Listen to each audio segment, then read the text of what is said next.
Thank you. All right. All right. So thanks again for inviting me. I was really surprised and honored that Dalton reached out to me recently to give this presentation. So I'm hoping that it's informative and that people can learn something new about their own sleep. So, like mentioned, my name is Jill Johnson. I am a behavioral scientist and researcher with a PhD in psychology. And I graduated from the University of Calgary in Alberta, Canada. So if you notice an accent, that may be why. So currently I am an instructor at Wake Forest University, but I'm also the remote study coordinator for a multi-site NIH trial at both the Wake Forest University and the Mays Cancer Center in San Antonio, Texas. So I plan to talk a little bit more about this trial later on. But first, I'll just let you know that my research really aims to improve the quality of life and the functioning of people that are living with cancer. So I like to study how stress and thoughts can impact health behaviors like sleep and physical activity. And we also test stress management and behavioral interventions that can be used to improve sleep, fatigue, and quality of life. So I just want to highlight that I am not an expert in hematology and I'm not trained in clinical sleep medicine, but instead I aim to understand what aspects of our behavior may be modifiable to improve quality of life and our functioning. So we know sleep is so important for health and well-being, and education on the basics of sleep can really help you take control of your sleep. So today I plan to share some information about what sleep is, some of the underlying factors that may be leading to poor sleep in general, and also for people that are managing a cancer diagnosis. And then I'll talk about ways to control your sleep. And then after that, I'll share some information about our clinical trial. So, what is sleep? It is an active physiological state during which critical processes are occurring. So, even though it looks like nothing is happening when our eyes are closed, there's actually a lot of different things happening. So, we know sleep is essential for physical health. So, things like regulating blood pressure, leading to restoration. It's important for brain health, including memory consolidation and being able to recover from your stressful day. It's important for emotional well-being and mental health. It's involved in hormone regulation and metabolism, as well as immune system maintenance. The NIH does recommend adults get 7 to 8 hours of sleep each night, but this can vary from person to person. So this is just an average. We know that there are some people that are short sleepers requiring only like 6 hours of sleep a night to really feel rested and refreshed. But then there are some people that require longer, so up to 10 hours of sleep to feel like they are ready to go for the day. And this number of hours of sleep each night can also vary from night to night. So there are some factors that may play a role in how long you're going to sleep. And this can include things like sickness, where you may find that you're sleeping longer to try and fight any illnesses or viruses that may be taking over. But also, if you've been exercising a lot lately, you might notice you need a little bit more sleep to help you recover and to help your muscles recover from that. So there are a few different ways that sleep can be measured, and we have self-report measures like sleep diaries, where people can track and report when they're falling asleep and how much sleep they think they're getting. So the image on the right shows some of the questions that are asked in a typical sleep diary, and we collect these from patients or participants every day for some period of time. And we also use questionnaires or surveys that can ask questions about the quality and duration of sleep for like the last 2 weeks or over the last month. We can also use devices that are typically worn on the wrist or the finger to estimate sleep based on movement and heart rate. And these might include commercial devices like an Apple Watch, a Fitbit, or Aura, among many others. There's a lot of new devices on the market these days. So in research, these methods are typically used to measure sleep at home. So participants can provide these measures remotely without having to sleep overnight in a lab. But we do have lab-based measures as well. So this might include something like a sleep study using a technology called polysomnography, or PSG. And this is a gold standard way to diagnose sleep disorders. So things like movement disorders, narcolepsy, or sleep apnea. and they typically require an overnight stay in a lab to collect this brainwave activity and muscle tone using electrodes that are placed on specific locations on the face and the head, as well as collecting things like breathing rate and oxygen saturation.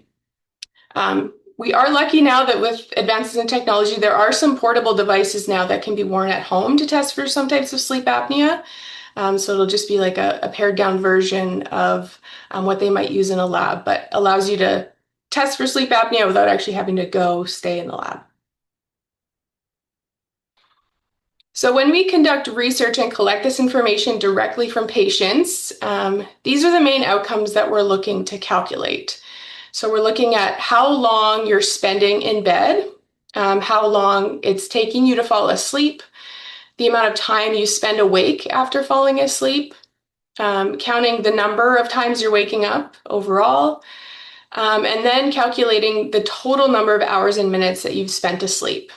And we use all this information to calculate something called sleep efficiency, which tells us what percentage of time that you're spending in bed is actually spent sleeping. And we want that number to be as high as we can. So anything over 80% is considered good because we want the time that you're spending in bed to be time spent sleeping and not doing other things.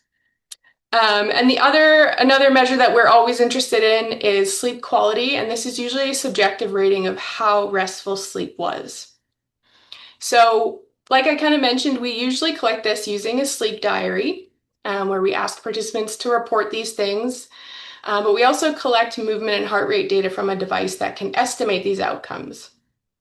And then we put all this information together to understand how a person is sleeping from night to night. And we'll usually look at changes in these outcomes over time.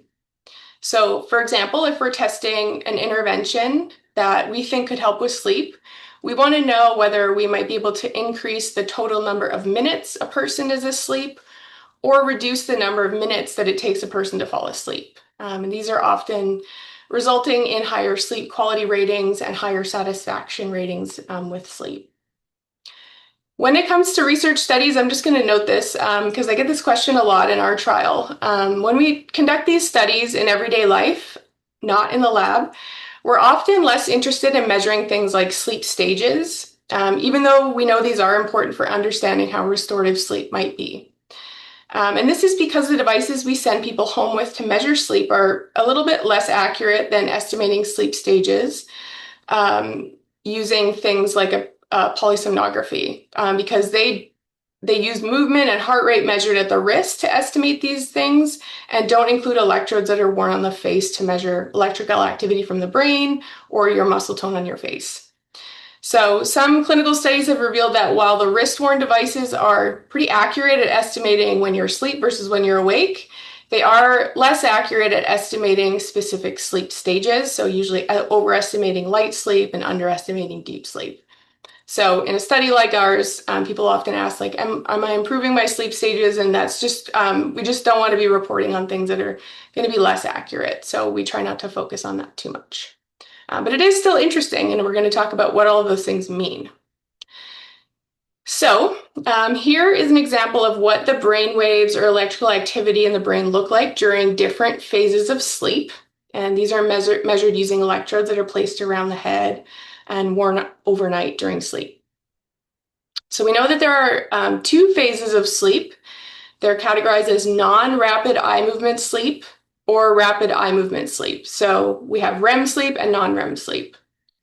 And non-REM sleep is where we spend most of the time each night. It's about 75% of our time asleep. And it includes 4 stages of sleep that get progressively deeper as we move from stage 1 to stage 4, which we're going to talk about in a minute. Then we also have rapid eye movement sleep or REM sleep. We spend about 25% of our time here, and this is where dreaming takes place. And the brain activity changes as a person cycles through these sleep stages. So you can see that each of these measurements shown here with the different colors, they all kind of differ in both the amplitude or like the size of the wave, as well as the frequency or how tight they are together. So looking at the image on the side, we can see what this might look like on a typical night. When we're awake, that's shown in blue. And then each stage of sleep, including REM sleep at the bottom. So stage 1 sleep is considered a transitional period from wakefulness to sleep, and we spend very little time in this stage. So physically, this is shown by slow rolling eye movements and maybe the time when you experience muscle twitches or jerk yourself asleep or awake. So it's very easy to be woken up during this stage. And as you can see from the green line on the right, the electrical activity is quite similar to that seen when we're awake. Next, we transition into stage 2 sleep, which is considered true sleep or light sleep. And we spend most of the night in this stage. So during this period, metabolism starts to slow down, the heart rate and breathing slow down, and then blood pressure decreases. And it's still relatively easy to be woken during this stage of sleep. Shown in the purple line, this stage is characterized by these very specific little markers. So things like sleep spindles, and then the one on the far right, the big jump, that's called the K complex. So if somebody's looking at your polysomnography, this is what it might look like when they see that you're in stage 2 sleep. We also notice that the size of the waves or the amplitude starts to increase and the frequency of the waves are also decreasing. When we get to stages 3 and 4, or deep sleep, these are believed to be the most critical stages of sleep for recovery and restoration. So during this phase, we are very relaxed, heart rate is slowed down, and it's much more difficult to be woken up during this time. The brain's electrical activity is showing large, slow waves, and these are called delta waves. And then finally, we have REM sleep, and we spend about 25% of the night in this stage of sleep. Physically, this looks like rapid eye movements that might show flickering of your eyes moving back and forward, and a quick heart rate as well. And this is when we are dreaming. During this time, we also experience temporary paralysis, and this prevents us from acting out our dreams.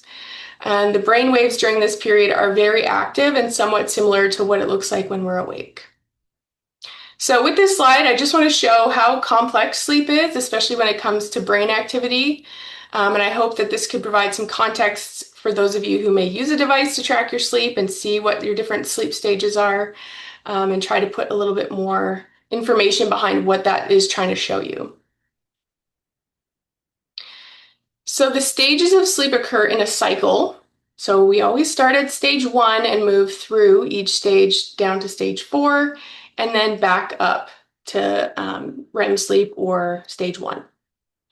And this happens about 4 to 6 times throughout the night. And the process of cycling through these stages takes about 90 minutes. So here you can see at about an hour and a half, we start to see the increase, we see the decrease all the way down to stage 4 and then back up with the increase into stage 1 and REM sleep. So this is an important factor to consider when you're thinking about having a nap, because we do go through these stages. Keeping naps to about 20 to 30 minutes will prevent you from reaching these deeper sleep stages, and make it, you don't want to have a hard time waking up. So if you can avoid waking up during those deeper sleep stages, you'll probably have a better day. But if you're aiming for a longer nap, you might want to consider giving yourself at least 90 minutes. You might notice that sleep looks different in the first and second half of the night. So I kind of put this little red line here to put it in the middle of the night. So you can kind of compare how this area of sleep compares to the later period of sleep. So deep sleep is more common in the first hours of sleep, whereas the second half is really dominated by REM sleep or dreaming and a lot more light sleep. So deep sleep is the most important for restoration and recovery. So our bodies do this thing where they naturally prioritize putting that deep sleep first. So if for some reason you're only getting 4 hours of sleep in a night, your body makes sure you can get as much deep sleep as you can during that 4-hour period. So if you wear a device like a Fitbit, it's using information about your movements and your heart rate to try and help determine what these sleep stages are as you wear the device. So sleep also changes as we age. So here we can see the total number of sleep minutes on the left And then along the bottom, we can see age in years. And then in the middle, we can see the amount of time that we spend in each stage over time. So the most notable changes are the amount of time we spend sleeping. So total sleep time decreases significantly by the mid-20s. We can see if we kind of cut this here, babies and adolescents and young kids are sleeping a lot more than anybody over the age of 25. We also notice that there is another significant decrease in the amount of time we spend in deep sleep. So as we age, the amount of deep sleep that we're getting is reduced quite significantly.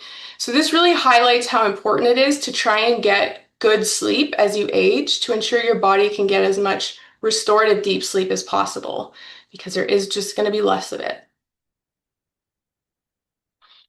So some factors that affect how recuperative sleep is include things like how many hours of sleep you're actually getting. So like the length of sleep, how disturbed your sleep is, or how restless you feel like you are, and when you're sleeping. So trying to fall asleep when your body doesn't want to fall asleep is going to make your sleep quality quite a bit lower. If you think about people who might be doing shift work, they're often switching between being awake when they should be sleeping and sleeping when they should be awake. So considering when you're trying to sleep is also important for understanding sleep quality. And we know that some people do get enough sleep on a nightly basis, but they have problems with sleep quality. So you might be saying, oh, I'm getting my 7 or 8 hours a night, but it's just, I'm having a really hard time falling asleep. I fall asleep easily, but I wake up and I can't fall back asleep, or I'm waking up much earlier than I would like. And we know that these sleep problems and a lack of sleep in general can be very distressing and frustrating. Chronic sleep deprivation can affect a lot of different aspects of our life, including our physical health and our mental health. It leads to things like increased appetite and decreased energy expenditure, which can have an impact on body weight, blood glucose levels, insulin, those kinds of things. It can also lead to increased blood pressure and inflammation and stress hormones. When it comes to like the mental side of things, when we're exhausted, we might notice more mood disturbances, so being more frustrated or being more irritable in general, having higher levels of anxiety, having difficulties dealing with daily stressors that we normally are okay at dealing with. And then there's the other components like having memory problems or difficulties with attention and concentration. So just generally, having poor sleep can increase the likelihood of engaging in other unhealthy behaviors as well. So using things like too much caffeine, maybe using alcohol or other medications to help you sleep and things like that. So there is this like negative feedback loop where if we start having bad sleep, we do other behaviors that may lead to also having worse sleep, and it kind of just feeds into itself. So when this becomes more chronic, we can run into things like insomnia. So this is a condition that's diagnosed when a patient experiences this persistent difficulty in falling asleep or maintaining sleep or waking up early in the morning. And to have a diagnosis of insomnia, it's required that this is occurring at least 3 times a week, one of these first 3 components, and over a period of at least 3 months, despite having like adequate opportunities for sleep. So we would never diagnose someone with insomnia if they, were having a job where they weren't able to sleep as much as they would like. And importantly, this is also accompanied by daytime impairment, so feeling things like fatigue and mood changes, concentration issues, and really noticing that this lack of sleep or having these different sleep problems may be associated with affecting your everyday life. So we know these symptoms can come and go, and they can be affected by a number of things, but experiencing this persistent issue over long periods of time may be an indicator of more chronic sleep problems. So we know that sleep problems are very common in people who are managing cancer treatment or post-treatment. Some reports say 30 to 50% of people that are diagnosed with cancer and receiving treatment have severe sleep problems. And I'd say it's even higher than that for people across the spectrum, just experiencing sleep problems in general at all during their cancer journey. We know sleep problems can come and go over time for a variety of reasons. A number of different things can play into that, experiencing pain, different side effects of treatments or medications, um, engaging in health behaviors that may not be conducive to sleep. And then other things like aging and menopause, those play a big role as well in affecting sleep. But demographically, some of the research is showing that the prevalence of insomnia is higher in patients who are female, younger than 60, are non-white, and are on public insurance.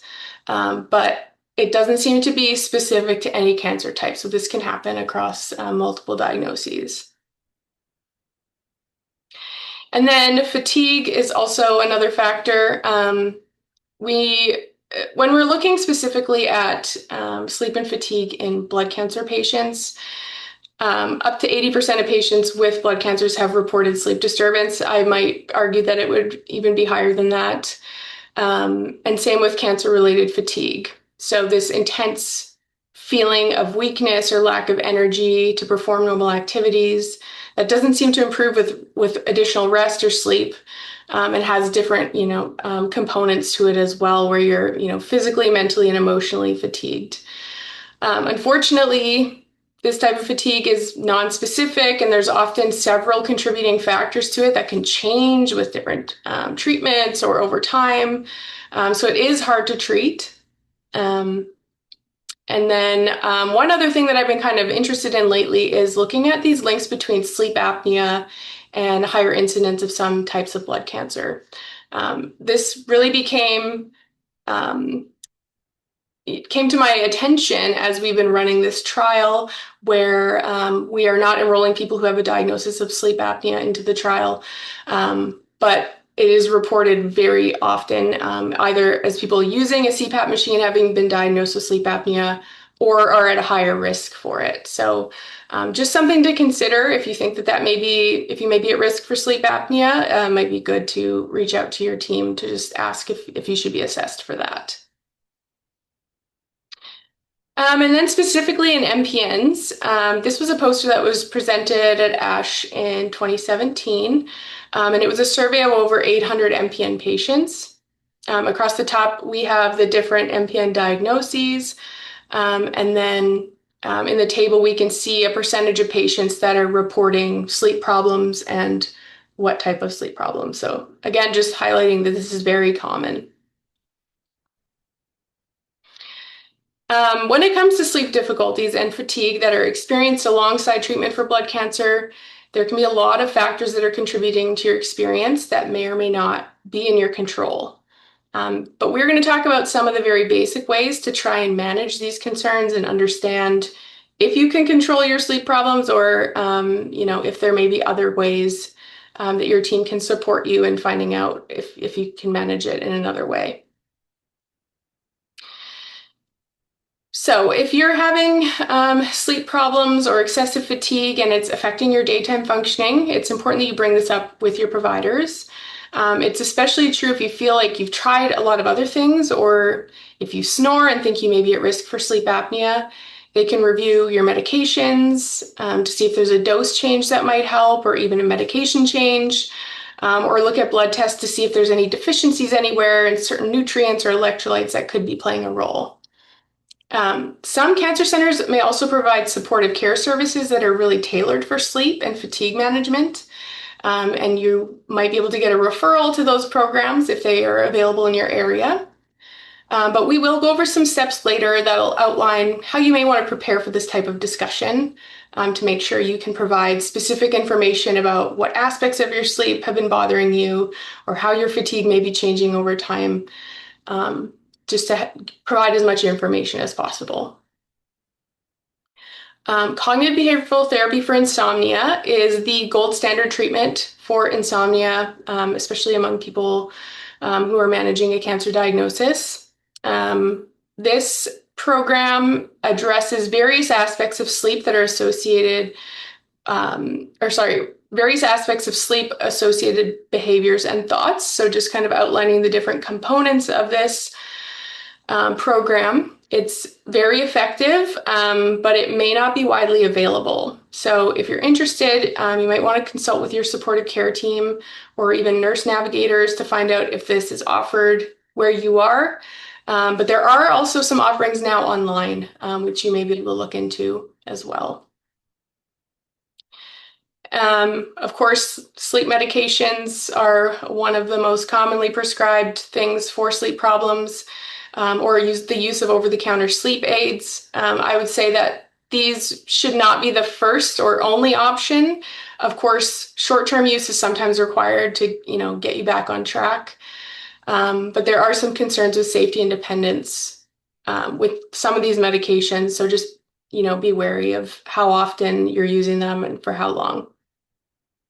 And also, if you are on some of these, just make sure you consult with your team to make sure if you want to get off of them, you do it safely. Sleep hygiene includes taking control of your sleep environment and sleep promoting behaviors. And I'm going to talk about more about this in a few slides. There's also a lot of research showing the benefits of physical activity and whole food diets for managing the side effects of cancer and cancer treatments. And I think there are some upcoming webinars specifically on nutrition. So if you want to look at those, that might be helpful. But there are a lot of experts in this area, so I'm not going to go into too much detail on these options. And then finally, there's also a lot of support for relaxation or meditative mindfulness practices for managing insomnia and fatigue during and after cancer treatment.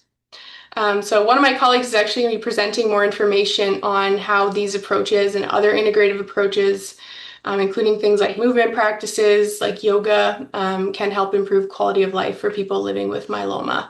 But I'm sure a lot of the stuff she's going to present will be, carried over to other diagnoses. So feel free to check her out. And I think it's next week.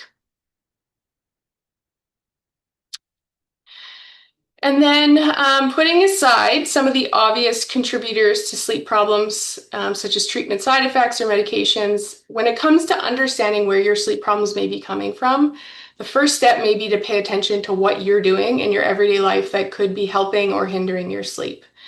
So there are some very common behaviors that could be conditioning you and your body to pair your bed with wakefulness instead of relaxation and calm. So there are some examples here of some activities that might be occurring in bed that, aren't really conducive to having a good night's sleep. And also focusing on how good or bad you may be sleeping may not be helping with sleep either. Oops. So if you have issues with your sleep and you don't know where to start, it may be helpful to take stock of your current sleep situation and maybe consider making some small changes. So first, you may want to pay attention to some of your sleep behaviors and the environment that you've created around your bedroom or where you're sleeping. So here's some recommendations for things to try. All of these things could be associated with having less restful sleep or having more disturbed sleep or less restful sleep. So reviewing what you might be doing before you go to bed or how your bedroom may be set up could be helpful for understanding maybe why you're not having a good night's sleep. It may also be helpful to review your sleep routine. So one of the most important things that is taught in cognitive behavioral therapy for insomnia is making sure you're going to bed and getting up at the same time each day, even on weekends. Limiting your daytime naps to 30 minutes and getting regular exercise, but avoiding doing this 3 hours before you go to sleep. Another thing is if you can't fall asleep, it's recommended that you get out of bed, leave your room, and do something that's relaxing or boring until you feel sleepy again. But just try to not turn on any bright lights when you do that. All right, so when we want to talk about how our sleep, might be changing over time, it's important to kind of understand what things look like. So self-monitoring yourself is very powerful. I have some small steps here that can help you identify any areas for improvements and better understand what might be affecting your sleep, and understanding what might be in your control or not in your control. So observing yourself, understanding what you're consuming during the day, what's your routine after dinner, what are you doing in the hour before bed, and what do you do when you can't fall asleep or when you wake up. Tracking your sleep and fatigue over time. So you could use something like a sleep diary. There's apps now for this, or you could just print one out from the internet. They're pretty widely available. Understanding what a normal week of sleep looks like for you. So how much sleep you're getting during the week versus on the weekends. What does a normal or good night of sleep feel like and look like for you compared to a bad night? And understanding if you're using sleep aids, supplements, or medications, do they seem to be working? How quickly are they working? Or do you notice that maybe you're foggy the next day after you take them? So just trying to understand how those things might be playing a role as well. And then identifying some areas to modify and maybe make a plan for how you want to move forward. So what are your expectations of improved sleep? Maybe understand if you're only getting 5 hours of sleep, you can't expect to be getting 8 the next week if you turn the temperature down in your bedroom. So just understanding what your expectations are to see improvements over time. What's one thing that you can do to try and modify, and then pick 1 or 2 things and try them out. So here it might be helpful to focus on how you feel and the quality of your sleep and less on counting the number of hours. So just trying to understand, when you do these things, when do I feel my best? And are there certain things that seem to be causing me to have worse functioning during the day? And then taking note of how you're sleeping and feeling after you apply some of these modifications. And so once you kind of better understand how you're sleeping, you'll be better able to advocate for yourself and be able to explain these things when maybe if you go into your physician and you tell them that you've been having sleep problems, you can show them how and why you think these things might be happening, and they might be able to help you with having more information available. However, I do want to note that if you do attempt to make any changes, just be patient with yourself, and don't try to change everything all at once. Your attempts may not work at first and could take some time and repetition to see change. And when it comes to fatigue specifically, I just want to recommend giving yourself grace. There's recommendations for pacing your daily activities to try and conserve energy, especially when you feel like you might be having a more extreme bout of fatigue. Consider accepting help from others and adjusting your expectations when you may be experiencing extreme levels of fatigue. But ultimately, some factors may affect your sleep that you can't control. I just want to know, maybe you tried everything and nothing's working. So at this point, it might be good to reach out to your team to ask how they might be able to support you in getting a good night's sleep. So some of the treatments that we discussed earlier, like CBTI, the gold standard, may not be available to everyone. And as well as some of the other approaches, they may not be considered appropriate, safe, or acceptable, like things like medication. So I've been working with Dr. Jennifer Huberty and Dr. Ruben Mesa, and they are conducting a national trial that's testing a digital approach to support sleep in people that are living with blood cancer. So specifically in this study, we're testing whether the use of a smartphone wellness app for at least 10 minutes a day over a 2-month period is associated with improvements in sleep.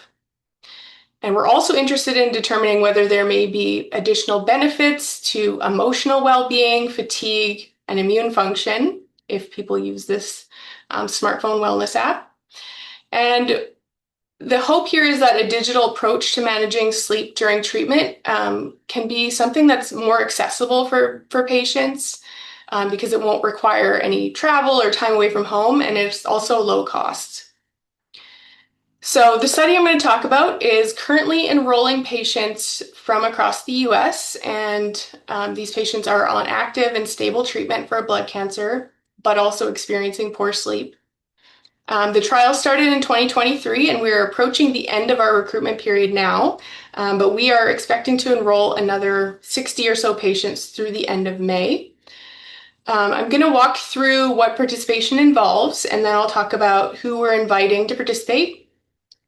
I will note that because this trial is blinded, I'm not going to be able to discuss the details of the smartphone interventions that we're testing, but I will note that we are testing 2 different smartphone apps, and all participants will have access to an app during the study period, and then they'll receive the other app at the end of the trial. So overall, this study is 20 weeks long, so 5 months in duration, and all the study procedures are completely remote. After screening online, participants who are eligible will complete a consent form, and then we do a 30-minute Zoom visit to make sure all of the procedures are clear and ensure that the Oura ring that we're going to provide to measure sleep is activated and working properly. So all the Zoom visits are conducted with me. So if that's helpful in any way. Then once we have the Zoom visit and your ring is working, participants begin the baseline week where they complete a survey and track their sleep for 7 days using a sleep diary and an Oura ring. And they also provide a blood sample at a local LabCorp location. And this is how we're measuring immune function. So this first week is basically just tracking so we can understand where people are starting out. And then after a baseline week, participants are randomized to one of the 2 different wellness apps. So like a flip of a coin, you get chosen to be using one app or the other. And then participants are asked to use their assigned wellness app for 10 minutes a day over an 8-week period. So this active period is about 2 months long. During this time, everybody will continue to wear their Oura ring and complete a daily sleep diary. At the end of the 8-week period, participants complete the survey again and are provided with, are asked to provide a second blood sample so we can see, if there are any changes in immune function over time, and also measuring things like sleep as well. And then at the end of that 8-week period, there's going to be this long waiting period of 3 months where people really aren't doing anything. So it's not meant to be an active period. It's just allowing us to do a follow-up period for a week, 3 months out from completing the intervention. And this helps us understand if, having used the app for 8 weeks, if there were improvements at the end of that 8 weeks, were those improvements maintained after 3 months? We just want to understand if anything is beneficial for longer periods of time. So the follow-up week is 1 week in duration, and we ask participants to complete a survey, provide a final blood sample, and then track their sleep for 7 days.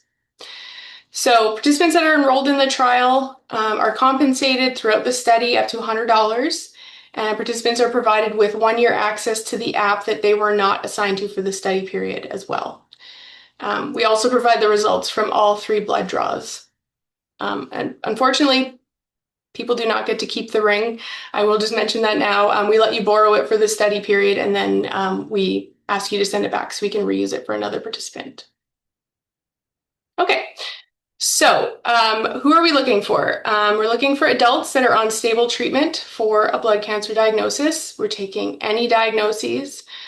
If you're experiencing problems with falling asleep, staying asleep, or poor quality of sleep, people who are living in the US, speaking English, own a smartphone, and are willing to download the Oura app and the Wellness app, as well as having access to a LabCorp patient service center to be able to provide the blood draws.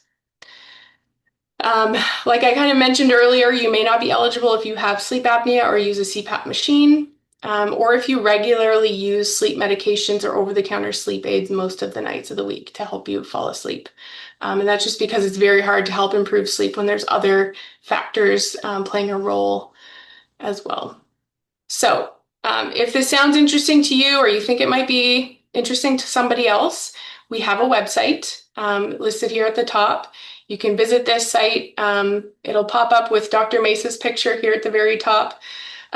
You can scroll down and read through our study aims, who the investigators are, and after review, if you're interested in participating, you'll scroll all the way down to this section where it says find out if you're eligible, and you can click take the survey, and that will take you to our screening survey where you'll watch a little 2-minute video about what the study is. And then if you're interested, you can provide your information and answer the questions to see if you're eligible. So there will be a copy of our study flyer that's circulated after the presentation. And it includes our website as well as some other information. So feel free to share that with anyone you think might be interested in participating. But other than that, I hope this was helpful. And if there's any questions, I'd be happy to answer them. But yeah, if you have any questions about the study at all, or if you want to like reach out to me directly, the best way to get a hold of me about the study is just to email me at hemstudy@utesca.edu. Yeah, thank you. Yeah, that was so incredibly informative. And I know that there's a couple of things on my sleep habits that I need to clean up. So I definitely have some stuff that I need to work on there as well. But Same. thank you so much for doing this. Incredibly informative. And this is a really cool opportunity for patients to join a study that is relevant to everyone across all blood cancers. We all sleep, and having the opportunity to take part in a study like this is a really cool thing to offer. So thanks for putting that on. Thanks. Now is our time for questions. As a quick reminder, Dr. Johnson, while as wonderful as she is not a trained hematologist. So we're going to stay away from a lot of the treatment specific questions and keep it a little bit more focused in the realm of sleep. Um, so hop into these Q&As here. Did you want me to stop sharing or keep it on? Yeah, I can go ahead and share mine instead. Just reminder, if you want to ask questions, you can do so in the Q&A. Also, I didn't say this earlier, and I should have this event is being recorded, so the recording of this will be available later this week. So we'll send that out along with the flyer about the study that Dr. Johnson is working on. So be on the lookout in your inbox in the next couple of days.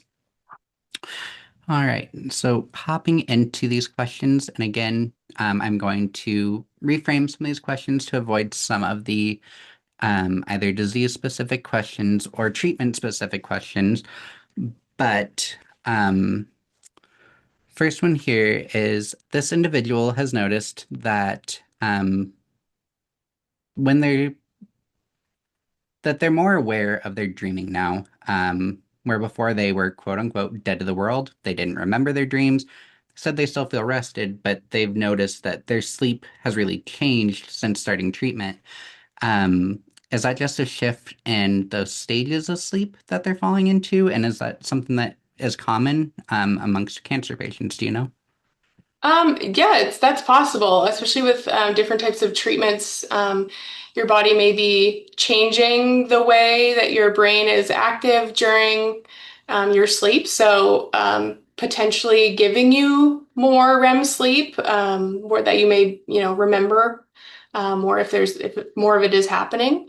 Um, I'm not sure if it's more common for people to experience more dreams in general during treatment or not, but Mhm. it sounds like, if medications are impacting your brain in any way, it's possible that you could be experiencing more REM sleep.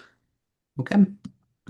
And then we've got a couple of questions here about fatigue that I want us to cover because fatigue is, as you mentioned, at least 50% seemingly of blood cancer patients and likely even more struggle with fatigue. So this individual says that every day at around 1 p.m. after lunch, it's time for their daily nap. That's the only thing that gets them through dinner and then bedtime. I know you spoke a little bit about naps, and then we had another person asking about they don't ever know when it's best to try to push through that fatigue or take a nap. as far as the sleep science world opinion on that is it better to do that nap, push through, really limit the nap time? What would you recommend? So I'll answer that question first. If you feel like your nighttime sleep is worse on days when you have a nap during the day, I would say try to avoid napping if you can. However, if the nap seems to help with your energy levels and it's not impacting your nighttime sleep, it may be worth just taking the nap, especially if you can keep it to 20 to 30 minutes. It might help you feel a little bit more restored. But I would say avoid, that like 60-minute nap where you're going to be waking up and feeling more groggy. So yeah, if it's not affecting your nighttime sleep and you feel like you need to nap, just I would say take the nap, Okay. especially if it's helpful.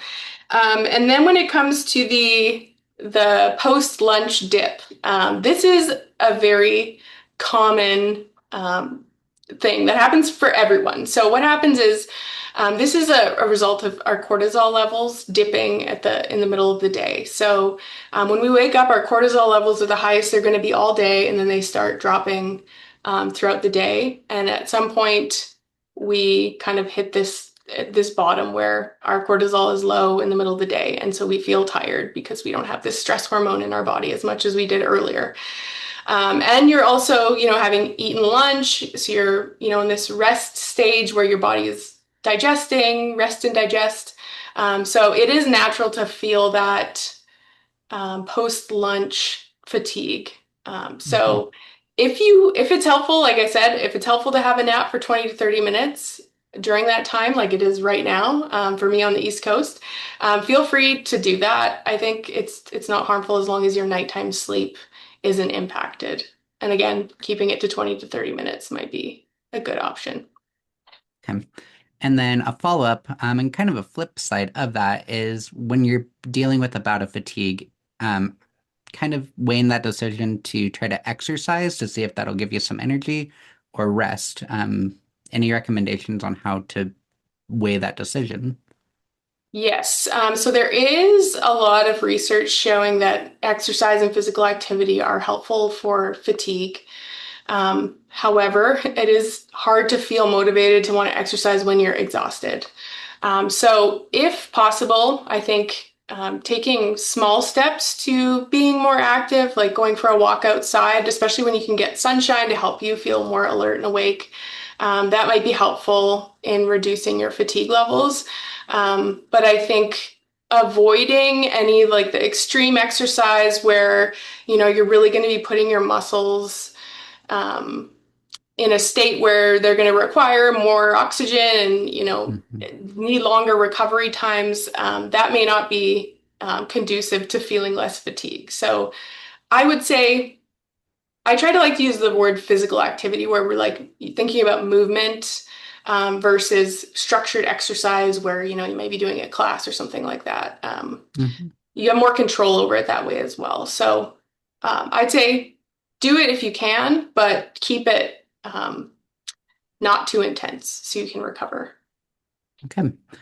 And then this is a group of questions that I want to, they're all tied into machines or sleep hygiene, things that can affect sleep. So I just want to kind of group these together. So this is, does it matter if one falls asleep with music on while wearing earbuds or headphones? Follow up to that one is how much depth of sleep is affected by room lighting, um, or sound machines, light boxes. So any of these potential aids that people may want to use for sleep, has there any research done in how that actually impacts quality of sleep? Yes. With the sound, like earbuds and sound machines and things, there are some people that sleep better with noise around them, using a fan or having like quiet meditative music playing. If that's for you, if that works for you, I would say just keep doing that. I wouldn't say change anything because it could lead to worse sleep.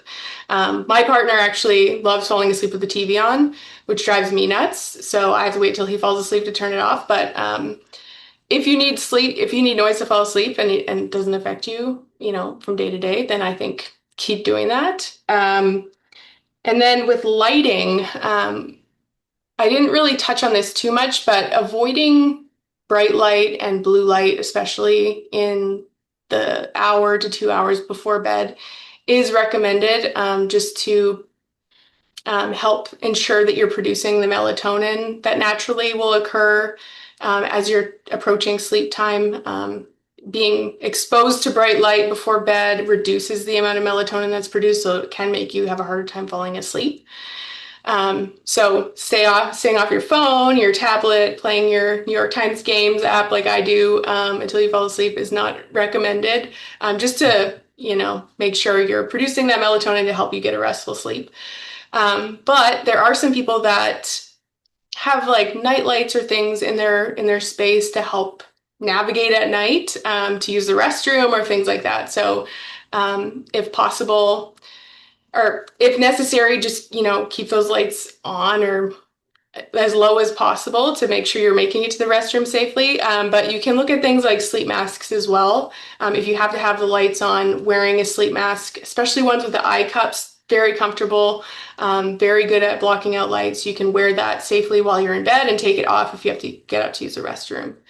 Um, so trying to keep your room as dim as possible is recommended, but sometimes there are some um, factors that might play into that. Okay. And then we do have a few questions directly relating to the survey that I wanted to touch on. I know we're getting a little close on time, but wanted to touch on these. So the first one, someone is asking for clarification, is use of a CPAP machine automatic exclusion. Yes.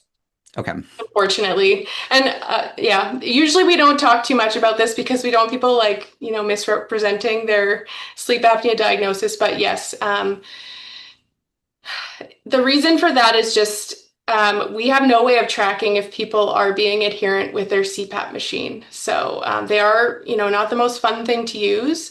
And there's no way for us to know if you're using it as prescribed every night. And so, if we're providing this intervention and all of a sudden you're getting worse sleep because you're not using your CPAP, we don't want any of that to be tied. We don't want to show that our intervention may not be working if somebody is not using their CPAP properly or if they have undiagnosed sleep apnea. So, Okay. And then the other question that I saw in here that's related to the study directly is, does your study include smoldering myeloma patients who are on close monitoring, active surveillance, but not on active treatment? yes. So as long as this is kind of like a tricky component to this study of being on active treatment. Um, I what we're using as a criteria for that is as long as you're being monitored regularly by your hematologist or anybody else that's on your team, that is considered on active treatment because they're keeping an eye on you, they're monitoring for changes and those types of things. We have some people that are only on aspirin, they may be on watch and wait, Mhm. and then there are some people that are on other, more active treatments as well. So if you think it's a question, you can reach out to us by email, or even just fill out the survey. And there's a spot in there where you're like, I want to discuss my diagnosis with someone, and that will trigger an email to us to reach out to talk to you about it. And I can talk to you on the phone. And then I've also, have access to Dr. Mesa, and I'll email him and ask, is this considered active treatment or not? So we can clarify those types of things as long as you reach out and ask. Okay. Awesome. And we are at the top of the hour, so if you have another engagement, I don't want to overhold you. We're happy to continue answering questions, but want to be respectful of your time. Thanks.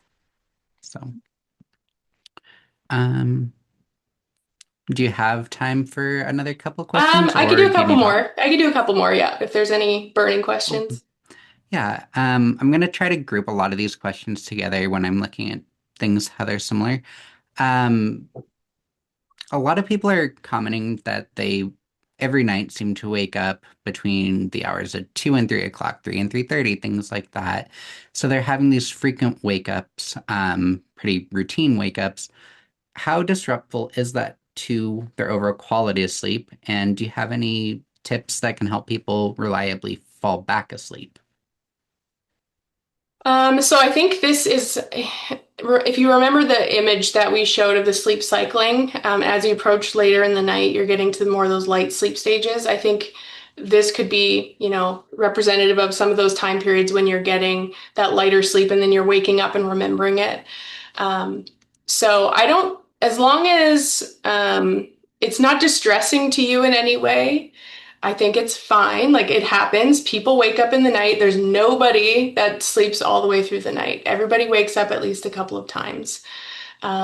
We have some devices that are very sensitive and will tell you like people are waking up like 30 times in the night and things like that. You're probably not going to remember all of them, but it happens. So it's normal as long as, it's not distressing to you in any way. If you wake up and you're having problems falling back asleep, and it's distressing to you and you're thinking about it and then your cortisol is increasing and your heart rate's increasing in the middle of the night because you're stressed about not sleeping, that's when I think you need to consider, you know, taking stock of what's going on in those time periods. So how are you reacting? How can you react differently, perhaps? What is recommended in cognitive behavioral CBTI, cognitive behavioral therapy for insomnia, is if you wake up and you're having a hard time falling back asleep, is to just get up out of bed, keep it as dark as you can, and like go sit on the couch in the dark until you feel tired again. Just so you're not associating being awake in bed with stress and worry and anxiety about not sleeping enough and those types of things. So if you can get up and do something super boring, like sitting on the couch in the dark or, reading a book or something with dim light to help you fall back asleep, I think that might be helpful. I will say there are, as we age, there are a lot of changes with hormones and things like that. So I know in menopause or perimenopause, people experience a lot of sleep disturbance. So it may be something associated with that that's not as in control as you'd like. So I think just like um, considering how you're responding to something like that may be stressful, just work on perhaps some relaxation techniques in that moment to help you reduce your stress about not sleeping. Okay. Right. And we're going to go ahead and wrap up our Q&A there just due to time. But Thank thank you you. so much, Dr. Johnson. That was a wonderful presentation. And I encourage anyone who's interested to seriously consider this study. I think it's a really cool opportunity. Yeah, thank you all for listening and for the invite. I look forward to talking with some of you soon. Of course. All right. And before we head out for the day, I wanted to let people know about some of the upcoming events that we have coming up. So on this Friday, we have Ask the Expert Innovations in Multiple Myeloma with Dr. Greg Cole. Um, so that will be a wonderful opportunity to hear from a leading myeloma specialist. So if you are a myeloma patient, highly recommend that one. And then on Monday, March 11th, we have Integrative Oncology for Multiple Myeloma. This is the one that Dr. Johnson actually mentioned in her presentation. So that should be an awesome event. And then on Thursday, March 19th, we have the Nutrition During Blood Cancer Treatment, Eating Well Through Treatment and Recovery. This is for all blood cancer patients. So if you're curious about nutrition, highly recommend that event. Should be another fantastic one.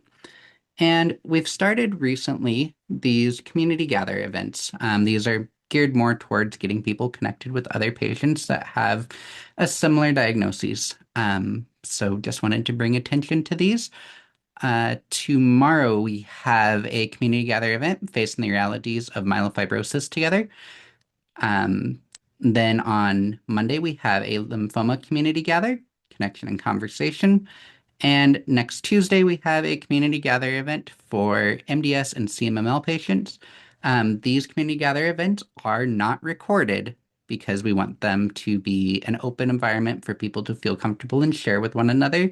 So if you are hoping to attend these, they do need to be attended live in order to take part in that discussion, just out of respect for people's privacy. But they are great discussions typically. So if you're looking to meet some other patients, I highly recommend these. um, events. They're just a really good way to meet other members of the community and get that support that so many are looking for. And another special thank you to our HealthTree Central sponsors, Pfizer, Adaptive, Kira, Johnson & Johnson, GSK, AbbVie, and Amgen. Truly, without their support, events like this would not be possible. And last but not least, a big thank you to everyone for coming today. We are so happy to have you here in our community, and we hope that you find value in the resources that we provide. I have my email up on the screen. Feel free to reach out to me if you have any questions, and I hope you have a wonderful rest of your day.